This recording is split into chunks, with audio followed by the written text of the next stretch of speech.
الحمدللہ رب العالمین والصلاة والسلام علی سیدنا و سید الانبیاء والمرسلین وعلی آلہ واصحابہ اجمعین اما بعد فاعوذ باللہ من الشیطان الرجیم بسم اللہ الرحمن الرحیم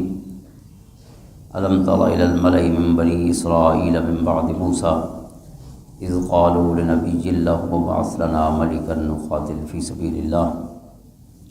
الی قولہ تبارک و تعالی تلک آیات اللہ نتلوها علیک بالحق وانک لمن المرسلین صدق اللہ مولانا العظیم ان اللہ وملائکتہ یصلون علی النبی یا ایہا الذین آمنوا صلوا علیہ وسلموا تسلیما اللہم صل علی سیدنا و مولانا محمد وعلی آل سیدنا و مولانا محمد افضل الصلواتک بعدد معلوماتک وبارک وسلم۔ معزز و محترم حاضرین سامعین و ناظرین، سورۃ بقرہ کی آج چند آیات سورۃ بقرہ کی آیتیں ہیں۔ آیت نمبر 246 سے 252 تک۔ یہ ایک نبی کا قصہ ہے جو قرآن کریم نے یہاں بیان فرمایا، اور اس نبی کا تعلق بنی اسرائیل سے تھا، لیکن اس نبی کا اسم گرامی یہاں پہ نہیں لیا گیا۔ قرآن کریم نے کئی انبیاء کرام علیہ السلام کا ذکر خیر فرمایا ہے، اور 26 انبیاء وہ ہیں جن کے اسماء گرامی قرآن کریم نے لیے ہیں، جن کا نام لیا گیا ہے، اور 3 نبی وہ ہیں کہ جن کا نام لیے بغیر ذکر کیا گیا ہے۔ تو جن انبیاء کرام کے اسماء گرامی قرآن کریم کی مختلف صورتوں میں ہمیں ملتے ہیں، وہ ہم برکت کے لیے دہرا لیتے ہیں۔ حضرت آدم علیہ السلام، حضرت نوح علیہ السلام، حضرت ادریس علیہ السلام، حضرت صالح، حضرت ہود، حضرت ابراہیم، حضرت لوط، حضرت اسماعیل، حضرت اسحاق، حضرت یعقوب، حضرت یوسف، حضرت موسیٰ، حضرت ہارون، حضرت زکریہ، حضرت یحییٰ، حضرت الیسع، حضرت ذوالکفل، حضرت داؤد، حضرت سلیمان، حضرت ایوب، حضرت الیاس، حضرت یونس، حضرت شعیب، حضرت عیسیٰ، حضرت عزیر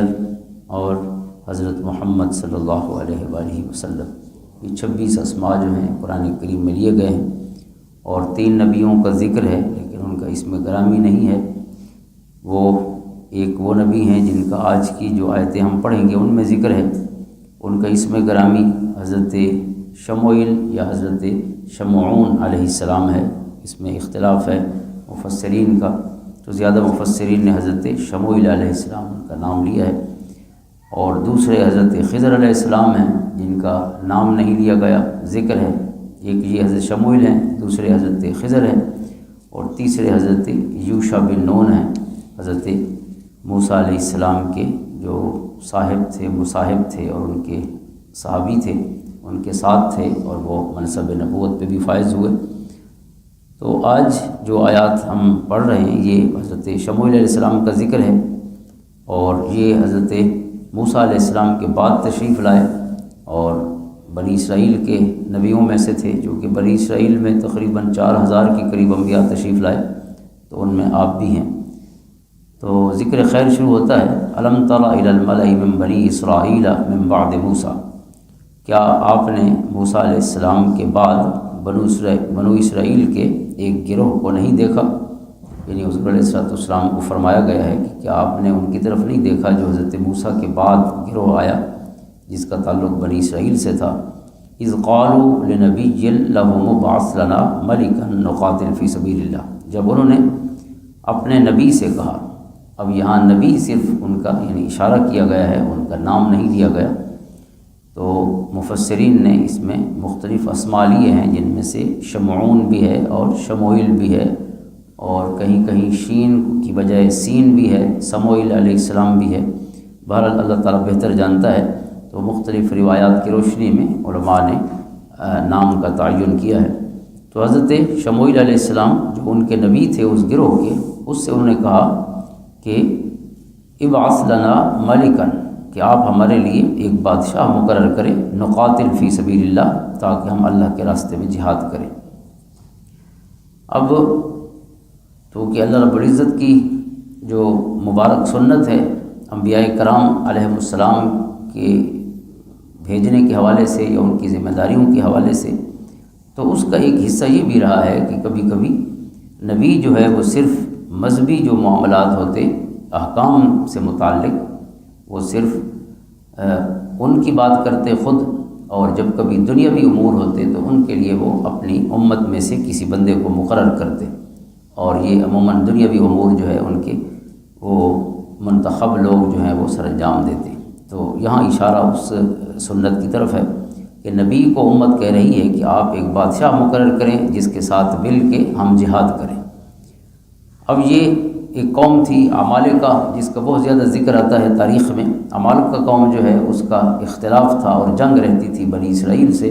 اور کئی دفعہ جو ہے بنی اسرائیل کو انہوں نے زبردست قسم کی شکست دی اور پھر ان پر بڑے ظلم کیے۔ تو اب یہ ان ظلموں کا بدلہ لینا چاہتے ہیں عمالقہ سے، تاکہ ہمارا کوئی بادشاہ ہو جو ہمارا سپہ سالار بنے اور ہم مل کے جہاد کریں کفر کے خلاف۔ قال هل عصیتم ان کتب علیکم القتال الا تقاتلوا، تو وہ جو ان کے نبی علیہ السلام تھے انہوں نے کہا کہ اگر تم پر قتال فرض کر دیا جائے تو شاید تم قتال نہیں کرو گے، یعنی نبی کو اپنی قوم سے بنی اسرائیل سے یہ امید نہیں تھی کہ یہ جنگ کریں گے، یا ان دلوں میں کوئی تیل ہے کہ ان میں اتنا جذبہ ہے یا اتنا جوش ہے، طاقت ہے یا اتنے ول ہے کہ یہ جہاد کے لیے جنگ کے لیے نکلے۔ تو انہوں نے کہا کہ میں تو بندہ مقرر کر دوں گا لیکن شاید تم جنگ نہیں کرو گے۔ قالوا وما لنا الا نقاتل فی سبیل اللہ، انہوں نے کہا کہ پھر ہمیں کیا ہوا ہے کہ ہم اللہ کے راستے میں قتال نہ کریں۔ وقد اخرجنا من دیارنا وبنائنا، حالانکہ ہمیں اپنے گھروں سے نکال دیا گیا ہے اور اپنے اہل و عیال سے نکال دیا گیا ہے، یعنی جو دشمن کی فوج تھی انہوں نے انہیں اپنی بستیوں سے، اپنے شہروں سے، اپنے علاقوں سے بے دخل کر دیا تھا۔ تو اب یہ اس میں کچھ جوش انتقام میں تھے کہ اگر ہمیں اجازت مل جائے اور ایک بندہ بھی جو ہمارا بادشاہ ہو تو اس کے ساتھ مل کے ہم بدلہ لیں اس ظلم کا۔ فلما كتب علیہم القتال تولوا الا قلیلا منهم، پھر جب ان پر قتال یا جہاد یا جنگ فرض کر دی گئی تو چند لوگوں کے سوا باقی سب نے روگردانی کی۔ تولوا، سب منہ پھیر گئے، الا قلیلا منهم، جب حکم آ گیا کہ ہاں نکلو اب جنگ کے لیے، جہاد کے لیے، تو پھر بہت کم لوگ بچے۔ آگے بھی ان کی کمی کا ذکر ہے، اور احادیث میں یہ ہے، آگے ہم وہ حدیث بھی پڑھتے ہیں کہ حضور علیہ السلام کے ایک صحابی ہیں حضرت براء بن عازب رضی اللہ تعالیٰ عنہ، جنہوں نے کہا ہے کہ یہ اس وقت تو ہزاروں میں تھے، بلکہ ایک روایت میں ہے کہ 1,03,000 کے قریب تھے، لیکن جو 1,00,000 تھے وہ سارے پیچھے مڑ گئے، اور 313 جو ہیں انہوں نے جہاد کیا نبی کے ساتھ مل کے۔ اور حدیث میں یہ ہے کہ ان کی جو تعداد ہے اصحاب طالوت کی، ان کے برابر ہیں اصحاب بدر کی تعداد۔ حضور علیہ السلام کے ساتھ جو پہلے غزوہ میں شریک ہوئے حضور کے غلام، ان کی تعداد بھی 313 ہے، اور اس نبی کے ساتھ جنہوں نے استقامت اور ثابت قدمی دکھائی اور جو جوش و جذبے کے ساتھ لڑے، اللہ کے حکم پر لبیک کہا، ان کی تعداد بھی 313 تھی۔ وقال لهم نبيهم ان الله قد بعث لهم طالوت ملكا، اور ان کے نبی نے ان سے کہا کہ بے شک اللہ نے طالوت کو تمہارے لیے بادشاہ مقرر فرما دیا ہے۔ یہ طالوت کا ذکر ہے، یہ نبی نہیں تھے، یہ ایک نیک اور صالح انسان تھے اور نبی کے امتیوں میں سے تھے، تو انہوں نے ان کو بطور بادشاہ کے، یعنی وہ جو ذمہ داریاں تھیں انتظامی وہ انہیں سونپیں، اور ساتھ ساتھ جو سپہ سالار کی ذمہ داری ہے کہ یہ تمہیں لیڈ کریں گے، تمہارے قائد اور سپہ سالار ہوں گے جنگ کے لیے۔ تو حضرت شموئیل علیہ السلام ان کے نبی نے ان کو مقرر کیا بطور بادشاہ کے۔ قالوا انا یکون له الملک علینا ونحن احق بالملک منہ ولم یؤت سعۃ من المال۔ اب انہیں پھر اعتراض تھا، پہلے اعتراض تو سرے سے یہی تھا کہ جنگ کے لیے نہیں نکلے، اب اگلا اعتراض یہ ہے کہ یہ بندہ کیوں، کوئی اور کیوں نہیں، یعنی یہ جیسے سورۃ بقرہ نے شروع میں بھی حضرت موسیٰ علیہ السلام کے ذکر میں بقرہ کے تناظر میں بھی بنی اسرائیل کے اس طرح کے عجیب و غریب سوالات کا اور اعتراضات کا ذکر کیا ہے، تو یہاں بھی اسی طرح کا یہ اعتراض ہے۔ انہوں نے کہا کہ اس کو کیوں ہمارا بادشاہ مقرر کیا گیا، کیوں بھائی؟ وَنَحْنُ حَقُّ بِالْمُلْكِ مِنْهُ، چونکہ ہم اس سے زیادہ حقدار ہیں بادشاہی کے، یعنی اس سے زیادہ ہم سوٹیبل ہیں، موزوں ہیں کہ ہمیں یہ اقتدار سونپا جائے۔ ولم یؤت سعۃ من المال، اور اس کو مال میں بھی کوئی وسعت نہیں دی گئی، یعنی جس کو مقرر کیا گیا ہے طالوت کو، وہ ہمارے پائے کا بندہ نہیں ہے، ہم باقی حوالوں سے بھی اس سے مختلف ہیں یا اچھے ہیں، یعنی خاندانی پس منظر میں بھی، اور ہمارے پاس پیسہ بھی زیادہ ہے، تو لہٰذا جس کے پاس پیسہ ہو اور جس کا حسب اچھا ہو، بیک گراؤنڈ اچھا ہو خاندانی طور پہ، اس کو مقرر کیا جاتا۔ طالوت کو کیوں مقرر کیا گیا؟ قال، حضرت شموئیل علیہ السلام ان کے نبی نے کہا کہ ان اللہ اصطفاہ علیکم، کہ بے شک اللہ نے اس کو تمہارے لیے منتخب کیا ہے، یعنی یہ میرا انتخاب نہیں، یہ خود اللہ کا انتخاب ہے۔ وزادہ بسطۃ فی العلم والجسم، اور اس کو علم اور جسم میں زیادہ کشادگی عطا فرمائی ہے۔ اللہ تعالیٰ نے اس کو دو صفتیں عطا فرمائی، ایک علم اور دوسرا جسم، یعنی ظاہر جہاد کے لیے یا جنگ کے لیے انسان کا جو وجود ہے اس کا صحت مند ہونا، طاقتور ہونا ضروری ہے۔ کمزور آدمی کا کام نہیں جنگ کرنا، عملی طور پر جو میدان میں اترے گا تو اس کا یعنی جسمانی طور پر بھی صحت مند ہونا اور طاقتور ہونا ضروری ہے، تو وہ صفت بھی ان میں موجود ہے۔ اور اس سے بھی پہلے فی العلم، ان کے اندر علم کی صفت ہے، یعنی علم سے مراد یہاں وہی علم خاص طور پہ، اور ویسے جنرل بھی لفظ ہے لیکن خاص طور پہ وہ علم جس کی وہاں ضرورت ہے، یعنی جو جنگ کے قاعدے ضابطے جانتا ہو اسی کو مقرر کیا جائے۔ اور یہی اللہ رب العزت کی سنت ہے کہ جہاں بھی ذکر کیا گیا ہے وہاں مہارت جو ہے اس کو بنیادی چیز یا صلاحیت کو بنیادی چیز کے طور پہ دیکھا گیا ہے۔ جیسے حضرت یوسف علیہ السلام کا قصہ ہم نے پڑھا ہے، تو اس میں حضرت یوسف کہتے ہیں اجعل لی علی خزائن الارض انی حفیظ علیم، کہ یہ جو ذمہ داری ہے بادشاہی کی یا خزانوں پر جو امانت داری کی ہے، یہ مجھے سونپ دیں، کیونکہ میں حفیظ علیم، ایک تو میں امانت دار ہوں، حفاظت کرنے والا ہوں، دوسرا علیم، میں یہ کام جانتا بھی ہوں، اناڑی نہیں ہوں، اس لیے کسی اناڑی کو کوئی ذمہ داری نہیں سونپنی چاہیے۔ ان اللہ یأمرکم ان تؤدوا الامانات الی اہلھا، یہ قرآن میں حکم ہے کہ ذمہ داری جب بھی دینی ہو اس کو دو جو اس کی اہلیت اور صلاحیت رکھتا ہو۔ جو بھی کام ہے، مثلا بہت سے کام ایسے ہیں کہ جس میں صرف آپ کسی کے ظاہری دینداری پر بھی اس کے حوالے نہیں کر سکتے۔ مثلا آپ نے گاڑی چلوانی ہے تو کوئی دیندار آدمی ہو وضاقتہ سے، تو آپ اس کے حوالے گاڑی نہیں کر دیں گے کہ 10 بندوں کو یہ گاڑی میں بٹھا کے لے جائے۔ جس کو گاڑی چلانا آتا ہو باقی صفتوں کے ساتھ، اس کو یہ کام بھی تو آنا چاہیے جس پہ آپ رکھ رہے ہیں۔ حضرت موسیٰ علیہ السلام جب تشریف لے گئے حضرت شعیب کے گھر اور کی بستی میں، تو ان کی بیٹی نے، حضرت شعیب علیہ السلام کی بیٹی نے جب اپنے والد صاحب حضرت شعیب علیہ السلام کو عرض کیا کہ ان کو اپنے ہاں نوکر رکھ لیں، ان خیر من استاجرت القوی الامین، کیونکہ بہترین جو آپ کا ذمہ دار جس کو بھی کسی کام پہ سونپتے ہیں تو اسے قوی اور امین ہونا چاہیے۔ پہلی چیز اس میں قوی طاقت ہونی چاہیے، یعنی جو آپ کا کام ہے، کہیں جسمانی طاقت کی ضرورت ہوتی ہے، کہیں اس کی ذہنی طاقت کی ضرورت ہوتی ہے یا ذہنی کمالات کی ضرورت ہوتی ہے، تو جو بھی ریلیونٹ ہے اس کا وہ علم یا وہ طاقت، اور دوسرا ہے امین، امانت دار بھی ہو، اس قابل ہو کہ اس پر بھروسہ کیا جائے۔ تو اگر امانت دار کوئی شخص نہیں ہے تو اس کی مہارت آپ کے کس کام آئے گی، کہ وہ جتنا قابل ہوگا وہ اپنے لیے قابل ہوگا، آپ کا تو بیڑا غرق کر دے گا۔ جو امین نہیں ہے، جس کی امانت نہیں، اس لیے ہمارے بڑے بڑے شعبے ہیں یا وزارتیں ہیں جن کے سربراہ جو ہیں وہ پاگل لوگ نہیں ہوتے، نہ کم علم ہوتے، وہ بڑی مہارتیں رکھتے ہیں، اپنے اپنے فیلڈ کے ایکسپرٹ ہوتے ہیں، لیکن مسئلہ یہ ہے کہ وہ ان کے اندر کی بھوک ختم نہیں ہوتی، امانت دار نہیں ہوتے کہ وہ امین بھی ہوں، جو چیز اس کے حوالے کی جائے تو وہ سمجھے کہ یہ میرا مال نہیں کسی اور کا مال ہے، تو وہ پورے ملک کو ہڑپ کرنا چاہتے ہیں، اپنی پوری وزارت کا کباڑہ نکال دیتے ہیں، حالانکہ ہوتے بڑے، اگر ان کی ڈگریاں دیکھیں تو آپ حیران ہوں گے کہ پوری دنیا کے عظیم اداروں میں یہ پڑھتا رہا ہے، اتنے اسٹیمڈ قسم کے جو انسٹیٹیوشنز ہیں ان کا فارغ التحصیل ہے، اور کردار یہ ہے کہ سگی ماں بھی اس پر اعتبار نہ کرے۔ تو اصل چیز جو ہے وہ اخلاقی وجود ہے انسان کا، اگر انسان کی اخلاقیات نہیں ہیں تو وہ انسان ہی نہیں ہے، باقی مہارتیں تو ساری کباڑ میں یا تدور میں جائیں گی۔ جب وہ آپ کے کام کا نہیں ہے تو آپ اس کے علم کو کیا کریں گے؟ تو اس لیے امین بھی یہ بھی ضروری ہے۔ یہاں اللہ رب العزت نے ان کی دو صفتیں بیان فرمائیں، علم اور جسم، کہ بغیر صلاحیت کے بھی بندے کو نہ رکھیں، اور بغیر اس کی جو ریکوائرڈ ایکسپرٹیز ہے، مہارت ہے، اس کو دیکھے بغیر بھی نہ رکھے۔ تو یہ دونوں صفتیں ان میں موجود ہیں، اس لیے اللہ نے ان کو منتخب فرمایا۔ واللہ یؤتی ملکہ من یشاء، اور اللہ جسے چاہے اپنا ملک عطا فرماتا ہے۔ واللہ واسع علیم، اور اللہ تعالیٰ وسعت والا، علم والا ہے۔ پھر فرمایا وقال لهم نبیہم ان آیۃ ملکہ ان یأتیکم التابوت فیہ سکینۃ من ربکم۔ اب وہ نبی بتا رہے ہیں کہ اللہ تعالیٰ کی جو بادشاہت ہے اس کی نشانی کیا ہے۔ وقال لهم نبیہم، ان کے نبی نے ان سے کہا، ان آیۃ ملکہ، کہ بے شک اس بادشاہ کی سلطنت کی علامت یہ ہے کہ ان یأتیکم التابوت، کہ تمہارے پاس ایک تابوت آئے گا،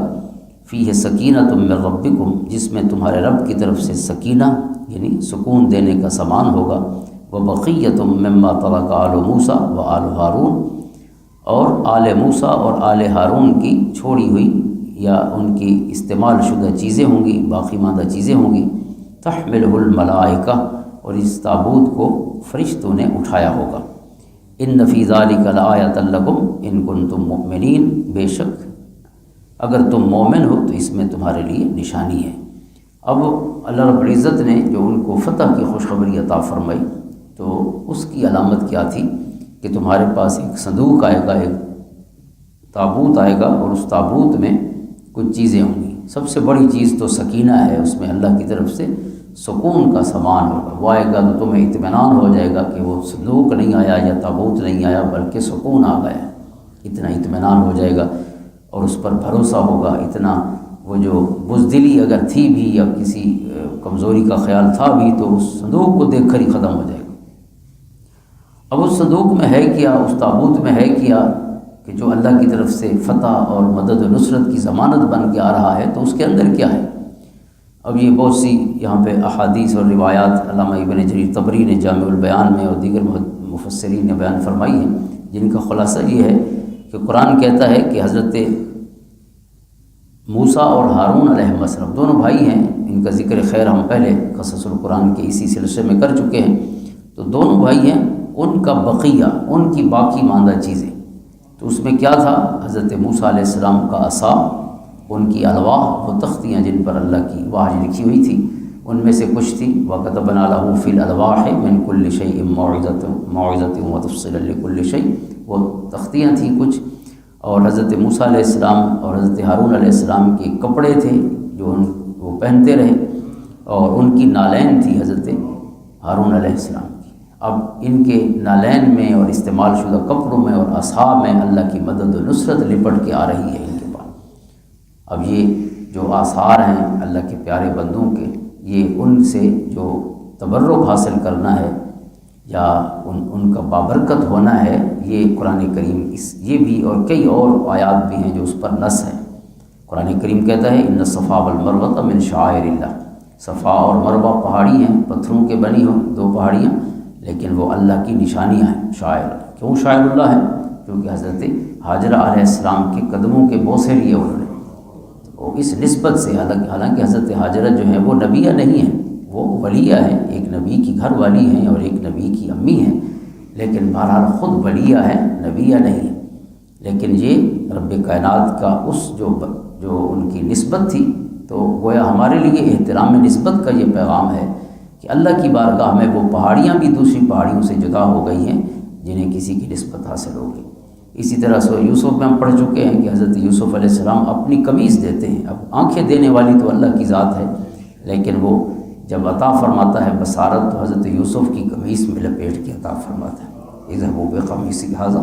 فالقوه علی وجہ ابی یأتی بصیرا۔ حضرت ابراہیم علیہ السلام کے قدموں کی نشانیاں جو اپنے سینے پہ لے کے پتھر موجود ہے، اس پتھر کو اللہ نے اپنی نشانیوں میں شمار فرمایا۔ فیہ آیات بینات مقام ابراہیم، کعبہ میں اللہ کے گھر میں بہت سی نشانیاں ہیں اللہ کی، اور ایک نشانی جو ہے وہ مقام ابراہیم ہے۔ واتخذوا من مقام ابراہیم مصلی، حضرت ابراہیم علیہ السلام کے مقام کے پاس، یعنی جس جگہ ان کے پتھروں پر ان کے قدموں کے نشان ہیں، اس پتھر کے پاس کھڑے ہو کے نماز پڑھو۔ اب نماز تو اللہ کی پڑھنی ہے، اور غیر کا خیال بھی آئے تو ظاہر نماز کمال اس میں نہیں رہتا، لیکن اس غیر سے مراد وہ غیر ہیں جو اللہ سے دور لے جانے والے ہیں، جو آئے ہی اللہ کی طرف بلانے ہیں، تو ان کی یاد سے تو اللہ کی طرف جو انسان کا رابطہ ہے وہ ناقص نہیں ہوتا، وہ اور کامل ہو جاتا ہے۔ اب پورا قرآن جو ہے یہ اللہ والوں کی باتیں کرتا ہے، اللہ کے نبیوں کی کہانیاں ہیں، قصے ہیں جو ہم پڑھ رہے ہیں۔ حضور علیہ الصلوۃ والسلام کی جنگوں کا تذکرہ ہے، آپ کا سفر تبوک ہے، آپ کا سفر بدر ہے، احد کا ذکر ہے، حضور علیہ الصلوۃ والسلام کے غلاموں کی شہادتوں کا ذکر ہے۔ تو کوئی شخص جب قرآن پڑھے گا نماز میں تو کیا ان کو ان کا خیال نہیں آئے گا کیا کہہ رہا ہوں؟ سمجھ کے پڑھنا تو اصل مطلوب ہے کہ انسان سمجھے کہ کیا کہہ رہا ہوں۔ جب سمجھے گا تو پھر ظاہر ہے وہ خدا تو نہیں ہے، وہ خدا کے بندے ہیں۔ تو اللہ کے وہ بندے کہ جو اللہ کے بندے ہیں، اولیاء اللہ ہیں، تو وہ من دون اللہ نہیں ہیں، وہ غیر اللہ نہیں ہیں، وہ اللہ کی طرف لے جانے والے ہیں۔ ان کے ذکر سے، ان کے خیال سے اللہ کے ساتھ بندے کا ربط کامل ہوتا ہے، ناقص نہیں ہوتا۔ تو یہ نسبتیں ہیں جن کا احترام اور اس کا خود قرآن ہمیں سکھا رہا ہے۔ تو اللہ کی طرف سے مدد کی نشانی یہ ہے کہ تمہارے پاس اگر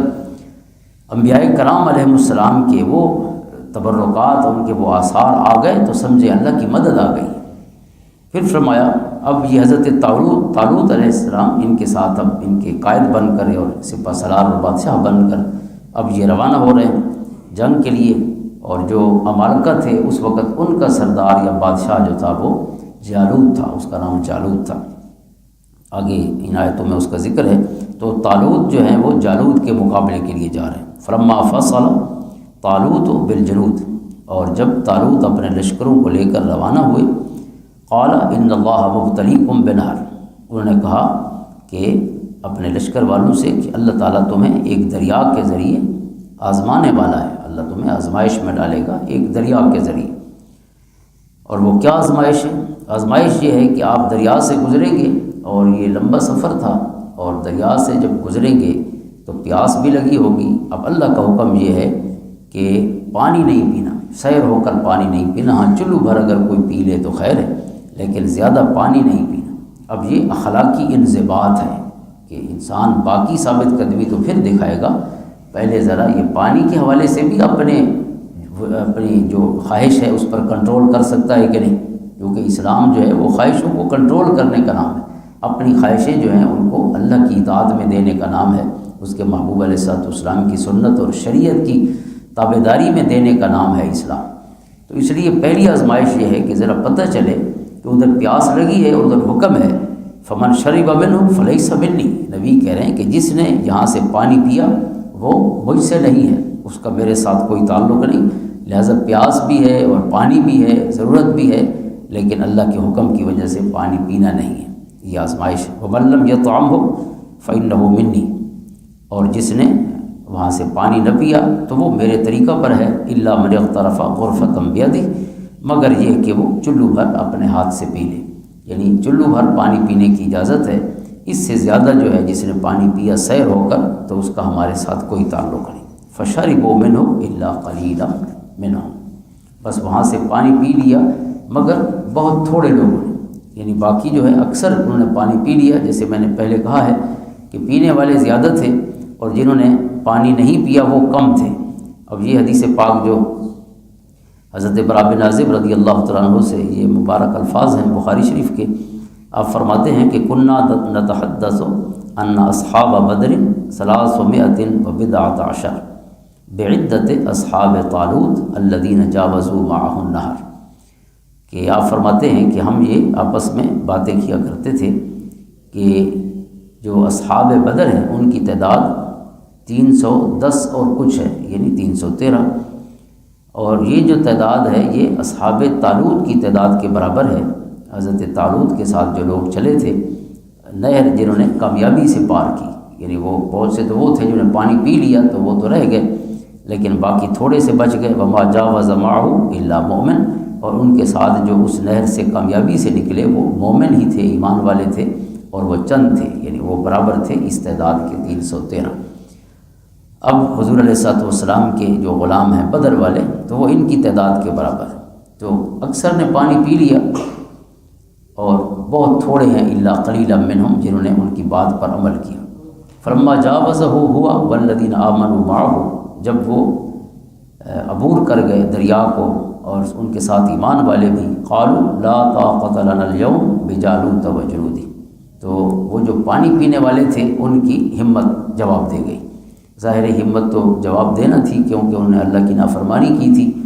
اور ہمت اور جذبے تو اللہ کے فضل سے عطا ہوتے ہیں، خیر کی طاقت جو ہے اللہ کے فضل سے ملتی ہے۔ اب جنہوں نے نافرمانی کی تو وہ کہنے لگے، پانی پینے والے جو تھے، لا طاقت لنا اليوم، آج ہماری کوئی طاقت نہیں ہے، بجالوت و جنودی، جالوت اور اس کے لشکر کے مقابلے میں، یعنی ہم تو لڑنے کے قابل نہیں ہیں، وہ جیت جائیں گے، ہم ہار جائیں گے۔ قال الذین یظنون انہم ملاقو اللہ، اور انہوں نے کہا، جنہوں نے پانی نہیں پیا تھا اور جنہیں اللہ تعالیٰ نے ایمان کی دولت بھی دی اور جذبے کی اور شوق اور ذوق سے بھی نوازا، تو وہ کہنے لگے جنہیں یقین تھا کہ وہ اللہ سے ملنے والے ہیں، کم من فئۃ قلیلۃ غلبت فئۃ کثیرۃ بإذن اللہ، کہ کتنے ہی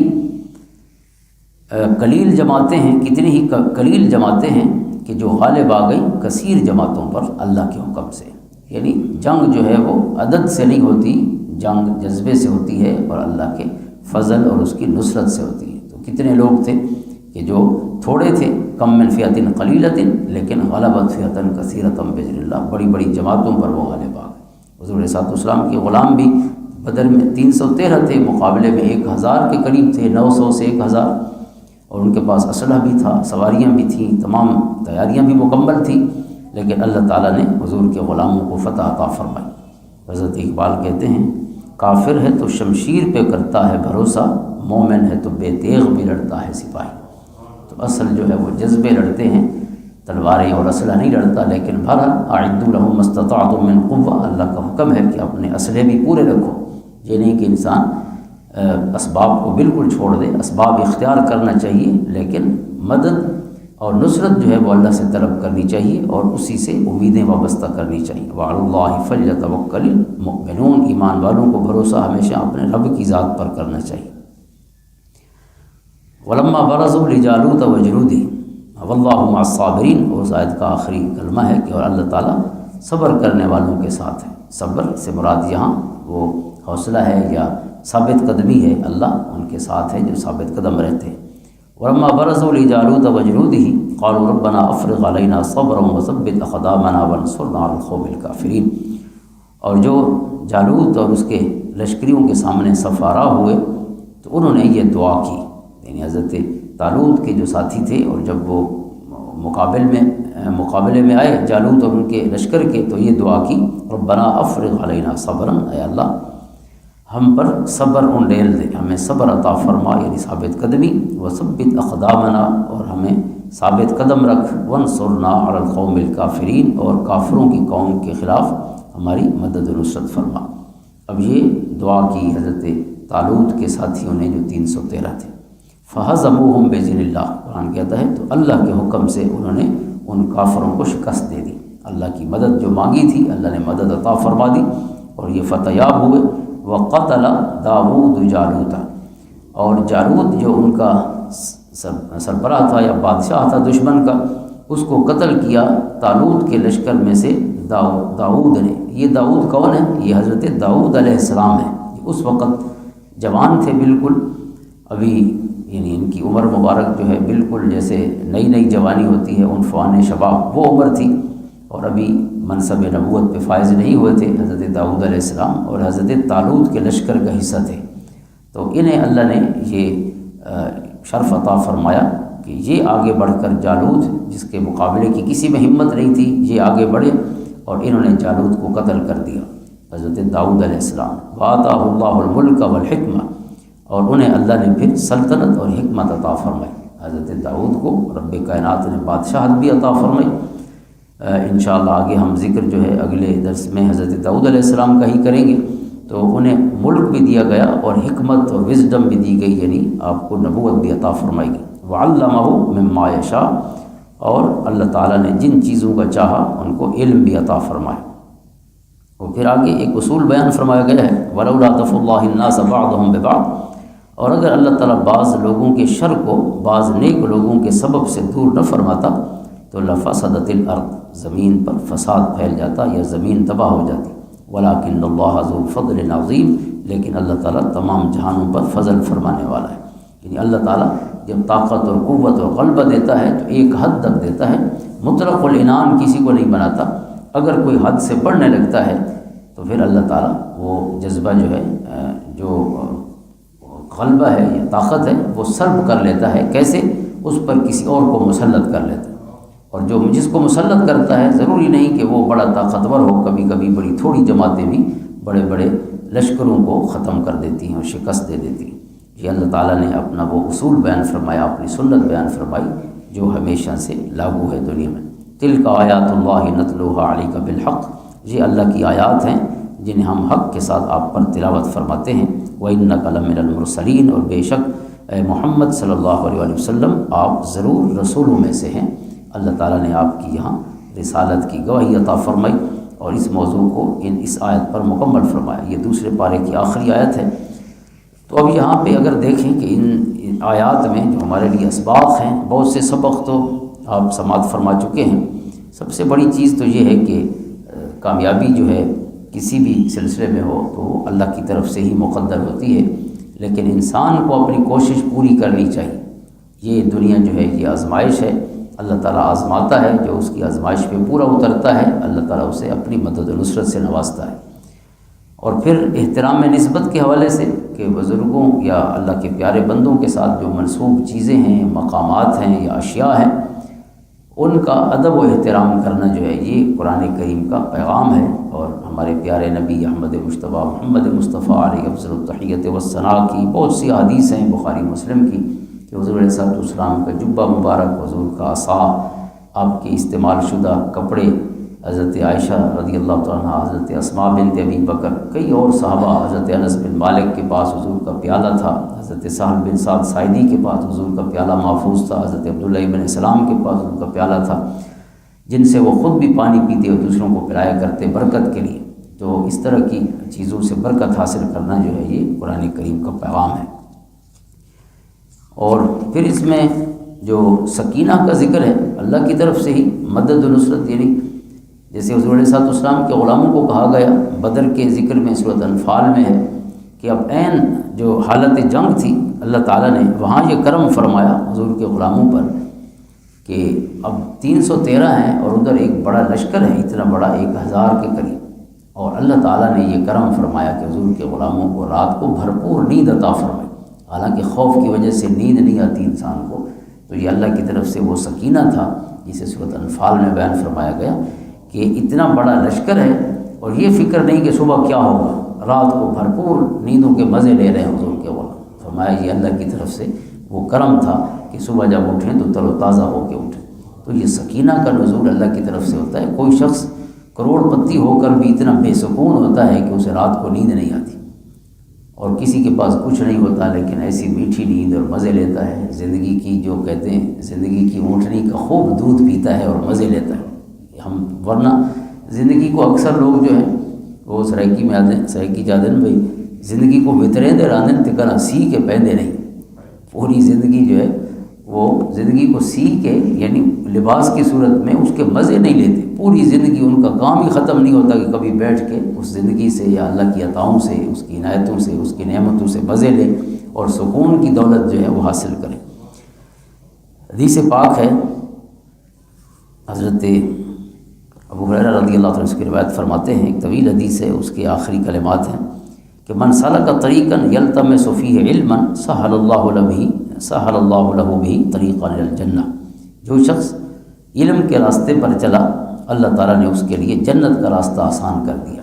یعنی علم کے راستے پر چلنے والے یوں سمجھیں کہ ہم جنت کے راستے پر ہیں. ومجتمع قوم فی بیت من بیوت اللہ یتلون کتاب اللہ ویتدارسونہ بینہم، یہ مسلم شریف کی حدیث ہے. اور فرمایا جب بھی کچھ لوگ اللہ کے گھر میں اکٹھے ہوتے ہیں اور اللہ کی کتاب پڑھتے ہیں اور اس کی تلاوت کرتے ہیں اور اس کا درس دیتے ہیں ایک دوسرے کے ساتھ، یعنی قرآن کریم کے معنی اور مفاہیم جو ہیں ان کا مذاکرہ کرتے ہیں، الا نزلت علیہم السکینہ. فرمایا قرآن پڑھنے والوں، قرآن سمجھنے والوں اور قرآن کریم کے معنی و معرف پر غور و خوض کرنے والوں پر اللہ تعالیٰ سکینہ نازل فرماتا ہے، سکون نازل فرماتا ہے. اب اس طرح کے موسم میں تو کوئی گھر سے نہیں نکلتا، ظاہر ہے اٹھ کے آ جانا تو کوئی مزہ تو ہوتا ہے کہ جس کی وجہ سے انسان، بارش بھی ہے اور ٹھنڈ بھی ہے اور پھر بھی اللہ کی باتیں سننے اور اس کے کلام سننے کے لیے جب گھروں سے نکلتے ہیں تو یہ وہ سکون ہے، وہ سکینہ ہے جو حدیث پاک فرما رہی ہے کہ اللہ کی طرف سے ان خوش قسمت لوگوں پر نازل ہوتا ہے جو اللہ کے گھر میں بیٹھ کر الحمدللہ ہم پوری طرح اس حدیث پر عمل کر رہے ہیں۔ اللہ کا گھر بھی ہے اور اللہ کا قرآن بھی ہے، دونوں چیزیں ہیں۔ پھر فرمایا وغشیتہم الرحمہ، ان لوگوں پر اللہ کی طرف سے سکینہ نازل ہوتا ہے اور اللہ کی رحمت انہیں گھیر لیتی ہے۔ وغشیتہم الرحمہ وحفتہم الملائکہ، اور اللہ کے فرشتے بھی انہیں اپنے گھیرے میں لے لیتے ہیں۔ اللہ کی رحمت بھی برس رہی ہے اور اللہ کے فرشتوں کا گھیرا جو ہے اس کا فیض بھی حاصل ہے۔ وذکرہم اللہ فی من عندہ، اور فرمایا اللہ تعالیٰ ان میں ان کا ذکر کر رہا ہوتا ہے جو اللہ کے پاس ہوتے ہیں، یعنی اللہ فرشتوں کی جماعت کے سامنے ان کا ذکر کرتا ہے۔ یہ اس کی کتاب زمین پہ بیٹھ کر اس کے گھر میں پڑھ رہے ہیں اور وہ اپنی شان کے مطابق جہاں تشریف فرما ہے اپنے پاس موجود نورانی مخلوق کے سامنے ان کا ذکر کر رہا ہے۔ وَمَنْ بَطَّأَ بِهِ عَمَلُهُ لَمْ يُسْرِعْ بِهِ نَسَبُهُ، حدیث کے آخری لفظ ہیں کہ